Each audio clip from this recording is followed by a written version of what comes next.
क्या कभी किसी ने इस बात पर गौर किया है कि मलेरिया जैसी भयंकर बीमारी को हराने वाली दवा और सर्जरी के दौरान हमें दर्द से बचाने वाले एनेस्थीसिया में क्या समानता हो सकती है? मतलब सतह पर देखें तो दोनों का कोई मेल ही नहीं जगता। बिल्कुल। एक तो संक्रमण से लड़ रहा है और दूसरा हमारे तंत्र को सुन्न कर रहा है। लेकिन अगर हम एक बहुत ही शक्तिशाली माइक्रोस्कोप से इन दोनों के अणुओं को जूम इन करके देखें तो एक बड़ी ही दिलचस्प मास्टर की काम करती हुई दिखाई देगी।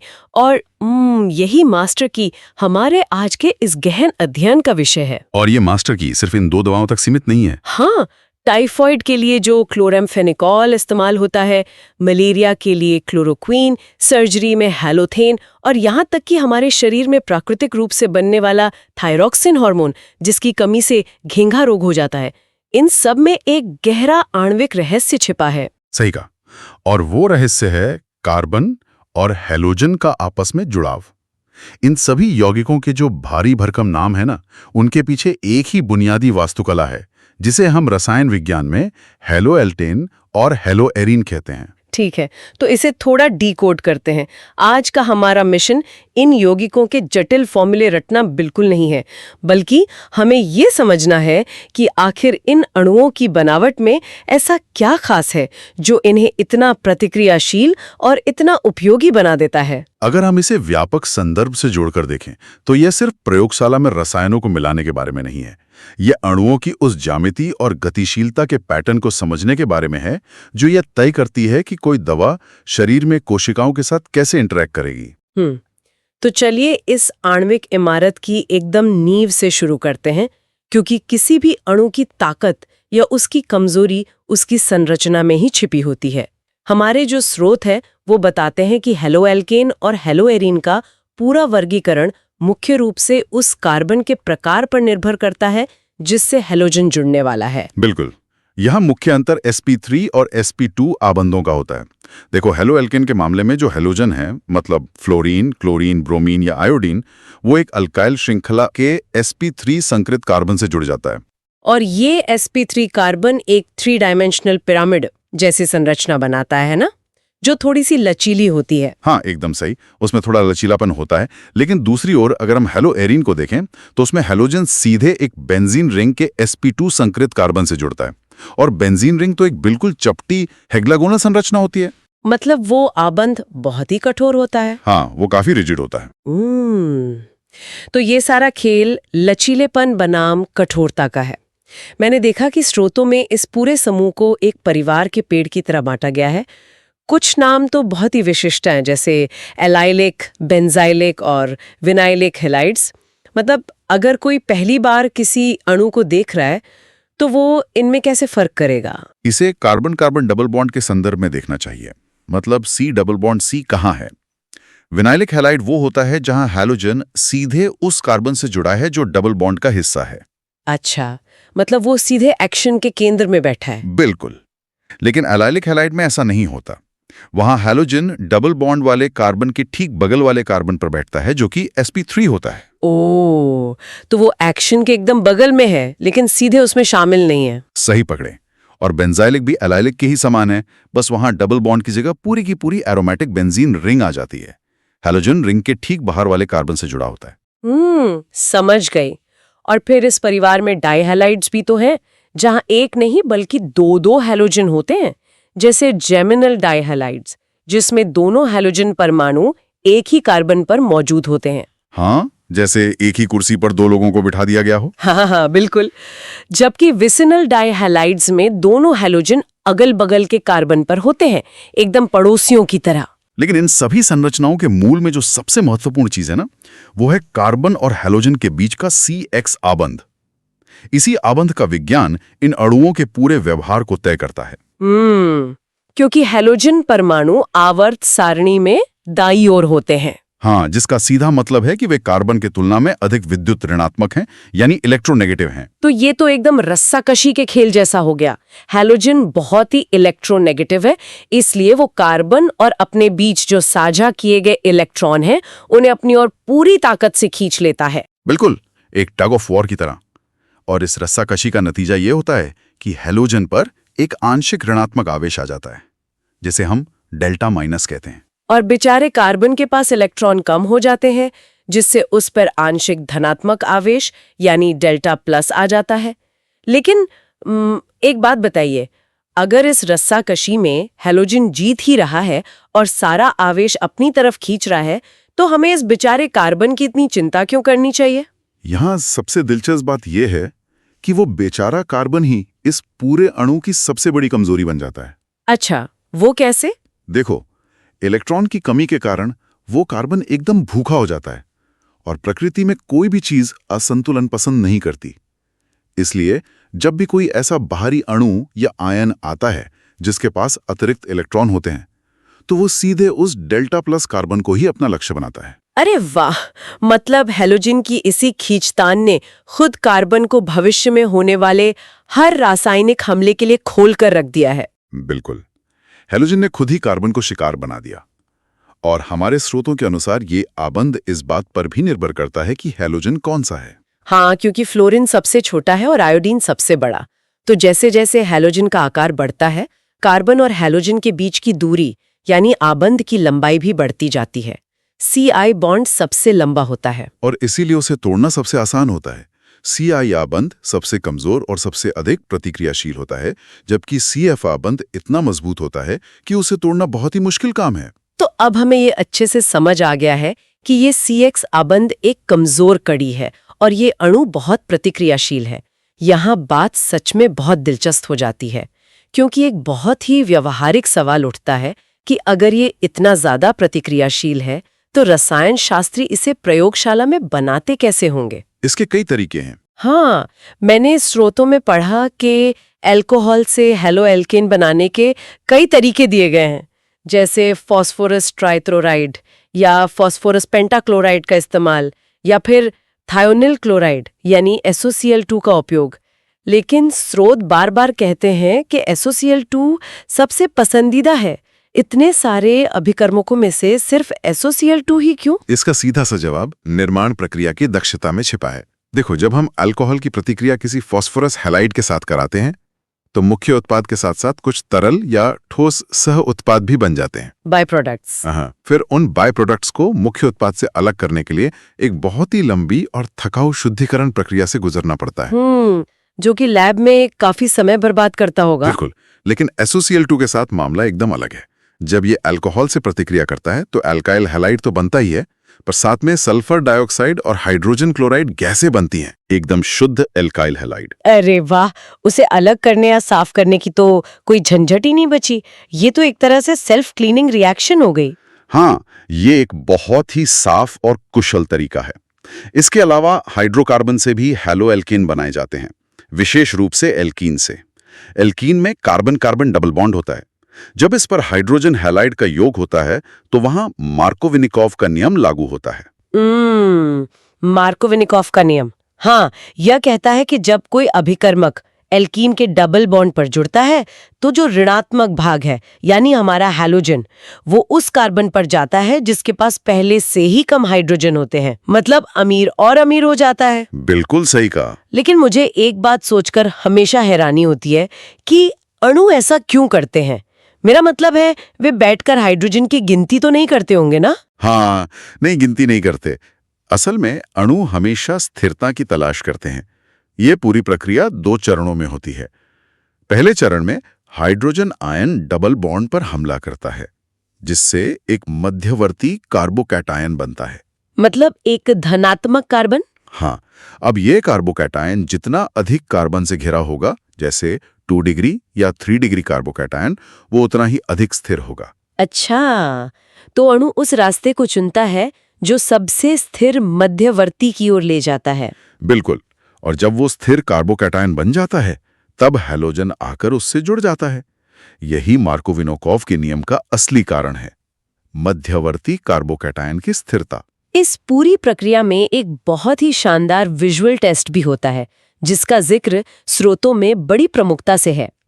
अगर कार्बन टेट्राक्लोराइड में घुले हुए ब्रोमीन को किसी डबल बॉन्ड वाले यौगिक में डाला जाए तो पता है क्या होता है? ब्रोमीन का गहरा लाल भूरा रंग तुरंत गायब हो जाता है। हाँ, और रंग का इस तरह गायब होना इस बात का पक्का सबूत है कि वहां डबल बॉन्ड मौजूद था और ब्रोमीन इसके साथ जुड़ गया है। बहुत ही विजुअल है। अच्छा, हैलोजन को जोड़ने के अलावा प्रयोगशाला में हैलोजन को आपस में बदलने की भी तो जरूरत पड़ती है ना? हाँ, इसे हैलोजन विनिमय या हैलोजन एक्सचेंज कहते हैं। अगर हमें किसी क्लोराइड या ब्रोमाइड को आयोडाइड में बदलना हो तो फिंकलस्टीन अभिक्रिया का उपयोग किया जाता है। इसमें एसीटोन में घुले सोडियम आयोडाइड का इस्तेमाल होता है। लेकिन हमें हैलोजन को आपस में बदलने के लिए एक पूरी नई प्रतिक्रिया की आवश्यकता ही क्यों है? क्या हम सीधे एल्कीन या अल्कोहल से आयोडीन नहीं जोड़ सकते? वो इतना आसान नहीं है। आयोडीन का आकार बहुत बड़ा होता है और उसकी प्रतिक्रिया बहुत ही धीमी और प्रतिवर्ती होती है, मतलब वो रिवर्सिबल होती है। इसलिए उसे सीधे जोड़ना बहुत मुश्किल काम है। फिंकलस्टीन अभिक्रिया में हम एक चालाकी करते हैं। कैसी चालाकी? इसमें सोडियम क्लोराइड या सोडियम ब्रोमाइड जो सह उत्पाद के रूप में बनते हैं ना, वे एसीटोन में घुलनशील नहीं होते हैं, तो वे ठोस बनकर फ्लास्क के नीचे बैठ जाते हैं, प्रेसिपिटेट हो जाते हैं। बिल्कुल। और ले शातिलिये के सिद्धांत के अनुसार जैसे जैसे उत्पाद नीचे बैठता जाता है, प्रतिक्रिया आगे की दिशा में तेजी से बढ़ती रहती है। अरे वाह, ये तो बहुत स्मार्ट तरीका है। और मैंने पढ़ा कि अगर फ्लोराइड बनाना हो तो स्वाट्स अभिक्रिया काम आती है, जिसमें सिल्वर फ्लोराइड या मर्क्यूरस फ्लोराइड जैसे भारी धात्विक फ्लोराइड्स का उपयोग किया जाता है। हाँ, क्योंकि फ्लोरीन इतनी आक्रामक गैस है कि उससे सीधे निपटना खतरनाक हो सकता है। तो भारी धातुओं का उपयोग करके उसे एक तरह से पिछले दरवाजे से अणु में डाला जाता है। और हेलोअरीन बनाने के लिए क्या करते हैं? हेलोअरीन्स का निर्माण सीधे तरीके से नहीं हो सकता, क्योंकि बेंजीन रिंग का इलेक्ट्रॉन क्लाउड हैलोजन को दूर धकेलता है। इसलिए वहां इलेक्ट्रोफिलिक प्रतिस्थापन का उपयोग होता है। इसमें लुईस एसिड उत्प्रेरक जैसे आयरन की उपस्थिति में टोरियन से शुरुआत की जाती है। अच्छा। और एक और बहुत ही महत्वपूर्ण तरीका है सैंडमायर अभिक्रिया। इसमें प्राथमिक एमीन को पहले एक बेहद अस्थिर डाइजोनियम सॉल्ट में बदला जाता है। फिर क्यूप्रस हैलाइड का उपयोग करके उस सॉल्ट से नाइट्रोजन गैस को बाहर निकालकर हैलोजन को उसकी जगह बिठा दिया जाता है। तो अब हमने देख लिया कि इन अणुओं को लैब में कैसे बनाया जाता है। अब जरा सोचिए कि हमारे पास एक फ्लास्क में ये एकदम शुद्ध हैलो एल्केन मौजूद है। ये देखने में कैसा होगा? इसके भौतिक गुण क्या होंगे? भौतिक गुण बहुत मायने रखते हैं। हाँ, क्योंकि अणु का आकार सिर्फ उसकी रासायनिक प्रतिक्रिया ही नहीं तय करता, बल्कि उसके उबलने और पिघलने के तापमान को भी तय करता है। बिल्कुल। भौतिक गुणों में द्रव्यमान का बहुत बड़ा प्रभाव होता है। जैसे जैसे हम आवर्त सारणी में नीचे की ओर जाते हैं, हैलोजन का आकार और द्रव्यमान बढ़ता है।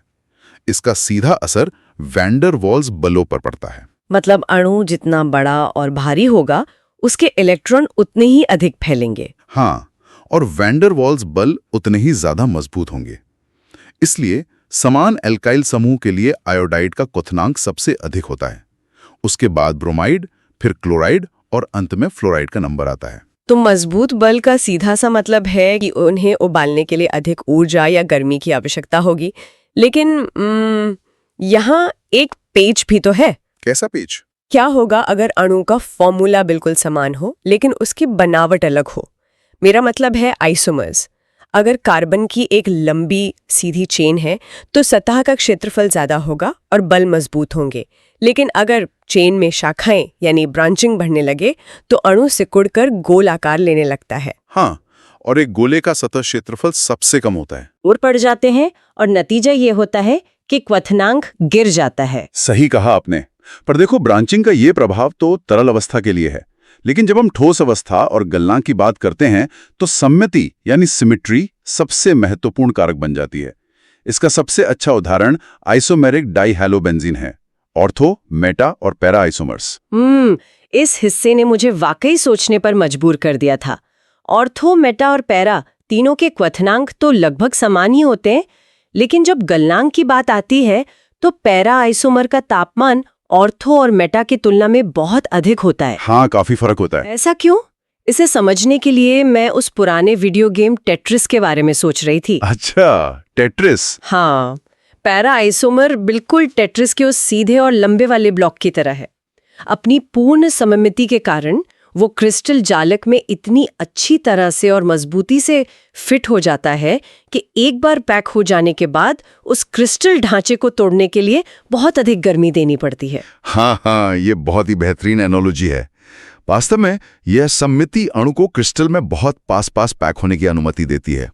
जितनी अच्छी पैकिंग होगी, अंतराणविक बल उतने ही मजबूत होंगे और गलनांक उतना ही अधिक होगा।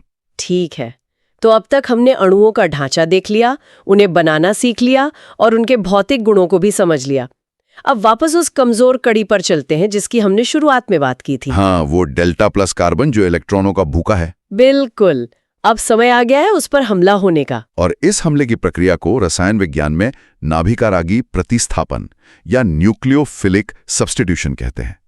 कोई भी अणु या आयन जिसके पास अतिरिक्त इलेक्ट्रॉन होते हैं उसे नाभिकारागी कहते हैं। तो वो आता है, उस धनात्मक कार्बन पर हमला करता है और बदले में पुराना हैलोजन अपने इलेक्ट्रॉन लेकर वहां से बाहर निकल जाता है। बिल्कुल, और बाहर निकलने वाले हैलोजन को हम लीविंग ग्रुप या छोड़ने वाला समूह कहते हैं। और मैंने पढ़ा कि कुछ हमलावर तो दोहरे चेहरे वाले होते हैं। स्रोतों में इन्हें एम्बिडेंट नाभिकरागी कहा गया है, जैसे कि साइनाइड या नाइट्राइड समूह। ये तो डबल एजेंट की तरह काम करते हैं। सही कहा। साइनाइड में कार्बन और नाइट्रोजन दोनों ही तरफ से हमला हो सकता है। अगर कार्बन की तरफ से जुड़ाव होता है तो साइनाइड बनता है, और अगर नाइट्रोजन की तरफ से होता है तो आइसोसाइनाइड बनता है। लेकिन ये हमला हमेशा एक ही तरीके से तो नहीं होता है ना। स्रोतों में इसके दो अलग अलग रास्ते बताए गए हैं, SN2 और SN1। हाँ, और ये दोनों तंत्र रसायन विज्ञान के सबसे महत्वपूर्ण सिद्धांतों में से है। मैं समझाता हूं, पहले SN2 को लेते हैं। ये एक ही चरण की प्रक्रिया है। इसमें नाभिकरागी ठीक पीछे से आकर कार्बन पर हमला करता है। पीछे से? हाँ, और ठीक उसी क्षण सामने से हैलोजन बाहर निकल रहा होता है। तो होता यह है कि एक ट्रांजिशन स्टेट बन जाती है, जहां ऐसा लगता है कि कार्बन एक साथ 5 परमाणुओं से जुड़ा हुआ है। ओह, और क्योंकि ये हमला ठीक पीछे से होता है, इसलिए उत्पाद का पूरा विन्यास ही पलट जाता है। इसे विन्यास का प्रतिलोमन या इन्वर्जन ऑफ कॉन्फ़िगरेशन कहते हैं। बिल्कुल। मतलब अगर कोई तेज आंधी में छाता लेकर खड़ा है और अचानक हवा का एक तेज झोंका आता है जो छाते को पूरा उल्टा कर देता है, SN2 में अणु के साथ बिल्कुल ऐसा ही होता है। दी अम्ब्रेला इन्वर्जन। एकदम सटीक उदाहरण। लेकिन ये पीछे से हमला तभी संभव है जब पीछे से आने का रास्ता खुला हो, और यहीं पर त्रिविम बाधा या स्टेरिक हिंड्रेंस का सिद्धांत सामने आता है। तो इस सब का असल मतलब क्या है? त्रिविम बाधा, इसे समझने के लिए एक बहुत ही भीड़ भरे कमरे के बारे में सोचना चाहिए। अगर कार्बन के चारों ओर पहले से ही बहुत बड़े बड़े एल्काइल समूह मौजूद है, यानी वो एक 3 डिग्री कार्बन है, तो नए हमलावर के लिए पीछे से घुसने की कोई जगह ही नहीं बचती। रास्ता एकदम ब्लॉक हो जाता है। हाँ, कमरा इतना भरा हुआ है कि दरवाजे से अंदर जाना नामुमकिन है। इसलिए SN2 प्रतिक्रिया 1 डिग्री कार्बन में सबसे तेज होती है, जहां भीड़ कम होती है और रास्ता साफ होता है। ये एक बहुत ही महत्वपूर्ण सवाल खड़ा करता है। अगर कोई अणु 3 डिग्री संरचना वाला है और नाभिकरागी अंदर घुस ही नहीं पा रहा है, तो क्या प्रतिक्रिया वहीं रुक जाएगी? शायद नहीं। बिल्कुल नहीं। अणु बस दूसरा रास्ता अपनाएगा, जिसे हम SN1 तंत्र कहते हैं, और ये 2 चरणों में होता है। पहले चरण में, जो कि प्रक्रिया का धीमा चरण है, हैलोजन खुद ही अपने इलेक्ट्रॉन लेकर बाहर निकल जाता है। रुकिए, ये थोड़ी अजीब बात है। हैलोजन खुद ही क्यों निकल जाता है? क्योंकि ध्रुवीय विलायक जैसे पानी या अल्कोहल उस CX आबंध को तोड़ने में मदद करते हैं। जब हैलोजन निकलता है तो पीछे एक समतलीय कार्बोकैटायन छूट जाता है। वही कार्बन जिस पर धनात्मक आवेश होता है? हाँ, अब यह कार्बोकैटायन जितना अधिक स्थिर होगा, हैलोजन के निकलने की प्रक्रिया उतनी ही आसान होगी। 3 डिग्री कार्बोकैटायन बहुत स्थिर होता है क्योंकि उसके आसपास के 3 एल्काइल समूह उसे इलेक्ट्रॉन दान करके स्थिर रखते हैं। अच्छा, तो वो पहले भीड़ को जाने देता है, एक स्थिर कार्बोकैटायन बनाता है और फिर आराम से नए नाभिकरागी को आने देता है। और स्रोतों में ये भी लिखा है कि एलाइलिक और बेंजाइलिक हैलाइड इस SN1 तंत्र में बहुत तेज होते हैं। वो इसलिए क्योंकि जब उनका हैलोजन निकलता है तो जो कार्बोकैटायन बनता है वो अनुनाद यानी रेजोनेंस के कारण बेहद स्थिर हो जाता है।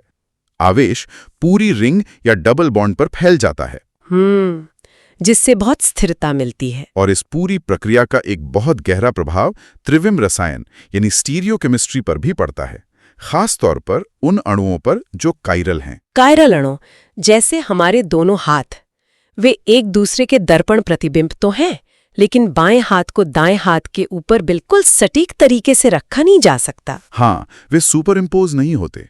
और ऐसे अणु प्रकाश के तल को घुमा सकते हैं, है ना? बिल्कुल। तो जब SN2 प्रतिक्रिया होती है तो हमें हमेशा पूर्ण प्रतिलोमन मिलता है, क्योंकि हमला केवल एक ही दिशा से होता है, पीछे से। लेकिन SN1 में मध्यवर्ती कार्बोकैटायन बिल्कुल चपटा होता है। तो अब नया नाभिक रागी ऊपर से भी हमला कर सकता है और नीचे से भी। एकदम सही। और इसके परिणाम स्वरूप हमें दोनों तरह के रूप मिलते हैं, जिन्हें एनैंशियोमर्स कहते हैं, 50% सीधा और 50% उल्टा। इस मिश्रण को रेसेमिक मिश्रण कहते हैं। और इसका ऑप्टिकल रोटेशन 0 हो जाता है, क्योंकि दोनों रूप एक दूसरे के प्रभाव को कैंसिल कर देते हैं। बिल्कुल। तो ये सब एक बहुत ही व्यवस्थित प्रक्रिया है कि कौन सा अणु कैसे प्रतिक्रिया करेगा। लेकिन क्या हर बार सिर्फ प्रतिस्थापन ही होता है? क्या हमेशा एक जाता है और दूसरा आता है? नहीं, स्रोतों के अंतिम हिस्से में एक और ट्विस्ट है। कभी कभार हमलावर का इरादा सिर्फ कार्बन पर बैठने का नहीं होता, बल्कि अणु को तोड़ने का होता है। अच्छा। हाँ, ये विलोपन प्रक्रिया या एलिमिनेशन रिएक्शन का मामला है। एलिमिनेशन। जब हैलो एल्केन को अल्कोहलिक पोटेशियम हाइड्रोक्साइड के साथ गर्म किया जाता है तो कोई प्रतिस्थापन नहीं होता। इसके बजाय एक बीटा हाइड्रोजन और वो हैलोजन दोनों ही अणु से बाहर निकल जाते हैं। इसे डीहाइड्रोहैलोजिनेशन कहते हैं। और जहां से ये दोनों निकलते हैं, वहां कार्बन और कार्बन के बीच एक नया डबल बॉन्ड बन जाता है, यानी एल्कीन बनता है। और जब अणु में एक से अधिक प्रकार के बीटा हाइड्रोजन हो तो तब एक से अधिक एल्कीन बनने की संभावना होती है। और यहाँ ज़ेटसेव का नियम दिशा निर्देश देता है। ज़ेटसेव का नियम? हाँ, ये नियम कहता है कि वह एल्कीन मुख्य उत्पाद होगा जिसमें डबल बॉन्ड वाले कार्बन परमाणु से अधिक संख्या में एल्काइल समूह जुड़े हों, क्योंकि अधिक प्रतिस्थापित एल्कीन थर्मोडायनामिक रूप से अधिक स्थिर होते हैं। तो ये सब एक चौराहे पर खड़े होने जैसा हो गया। अणु चौराहे पर खड़ा है और उसे तय करना है कि वो किस रास्ते जाएगा, SN1, SN2 या फिर विलोपन। बिल्कुल। और ये इस बात पर निर्भर करता है कि उसकी अपनी बनावट कैसी है और सामने से आने वाला अभिकर्मक कितना ताकतवर है। मतलब 1 डिग्री हैलो एल्केन सीधी रास्ते यानी SN2 जाना पसंद करते हैं क्योंकि वहां कोई भीड़ नहीं है। 3 डिग्री वाले SN1 का सुरक्षित रास्ता चुनते हैं क्योंकि उनका कार्बोकैटायन स्थिर होता है। हाँ, लेकिन अगर सामने कोई मजबूत बेस आ जाए और थोड़ी गर्मी हो तो वे विलोपन का रास्ता पकड़ लेते हैं और एल्कीन बना लेते हैं। तो आज के इस विश्लेषण से ये एकदम साफ हो जाता है कि हमने वास्तव में एक आणविक ब्लूप्रिंट को डिकोड किया है। हाँ, रसायन विज्ञान का ये एक सार्वभौमिक सत्य है कि एक अणु का भाग्य उसकी वास्तुकला द्वारा ही तय होता है। बिल्कुल। हमने देखा कि कैसे एक छोटे से अणु की संरचना, उसका sp3 या sp2 आबंध, उसका आकार, हैलोजन की इलेक्ट्रोनेगेटिविटी और उसकी सममिति, ये सब मिलकर तय करते हैं कि वो दुनिया में कैसे व्यवहार करेगा, चाहे वो लैब के फ्लास्क में हो या हमारे शरीर के अंदर। ये स्पष्ट रूप से दिखाता है कि जटिल से जटिल प्रणालियां भी इन्हीं बुनियादी रासायनिक नियमों का पालन करती हैं। इस गहन अध्ययन को समाप्त करने से पहले एक अंतिम विचार छोड़ते हैं। शुरुआत में हमने थायरॉक्सिन हार्मोन का जिक्र किया था जिसमें आयोडीन होता है। आज हमने त्रिविम बाधा, आकार, CX बॉन्ड की ताकत और अणु के सटीक फिट होने के बारे में इतनी गहराई से बात की। तो जरा सोचिए, उस विशिष्ट थायरॉक्सिन अणु के 3D आकार और उसमें मौजूद आयोडीन के हैलोजन बॉन्ड की ताकत ने कैसे ये सुनिश्चित किया होगा कि वो मानव शरीर के रिसेप्टर्स में एकदम सटीक चाबी की तरफ फिट हो जाए। कोई भी सोच सकता है कि क्या हमारी जैविक कार्यप्रणाली असल में सिर्फ एक बेहद जटिल और सटीक SN1 या SN2 प्रतिक्रियाओं का ही खेल है। अणुओं के इस मास्टर की को समझने के लिए हमारे साथ इस विश्लेषण में जुड़ने के लिए धन्यवाद। मिलते हैं अगले गहन अध्ययन में।